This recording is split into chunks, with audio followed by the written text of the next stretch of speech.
Bonjour à toutes et à tous. Merci d'être venu assister à cette table ronde qui fait partie d'un cycle sur la décision, l'expertise de la décision locale.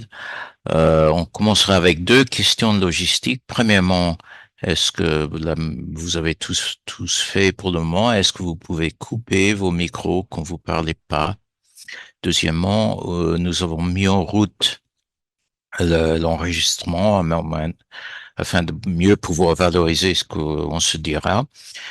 Je me présente et je présente Glenn Mio. Nous sommes tous les deux participants à la démarche Sciences, Société, Démocratie. Je suis membre du bureau de Global Chance. Glenn est salarié de Sciences citoyennes. Nous avons commencé cette démarche il y a plus de 5 ans avec un constat que je pense vous partagez de tous, c'est que les décisions publiques ne vont pas toujours dans le sens du bien commun. On le voit sur le plan climat, les décisions d'aménagement de territoire, le transport, le mode de l'agriculture. Euh, Nous comprenons en gros pourquoi. Bon, il y a l'intervention des intérêts particuliers qui captent le processus de décision. Nous avons voulu mieux comprendre comment ça se fait et surtout voir si on pouvait trouver des méthodes, des outils pour aider à orienter la décision publique dans le sens du bien commun.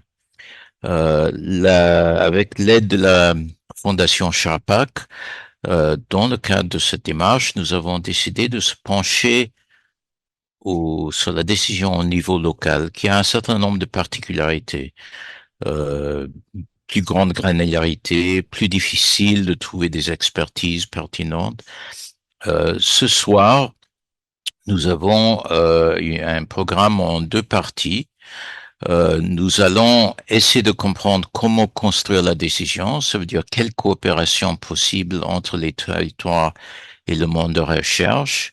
Le programme sera en deux parties. Première partie avec Pierre Leroy et Sabine Gérard pour avoir des exemples différents mais très complémentaires sur euh, des expériences qui ont associé, plus qu'associé, mais tenté de faire des citoyens, des acteurs, des pleins acteurs dans la prise de décision.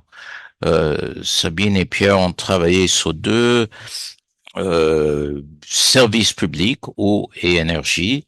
Leurs approches sont similaires mais différentes et on va les entendre l'une après l'autre.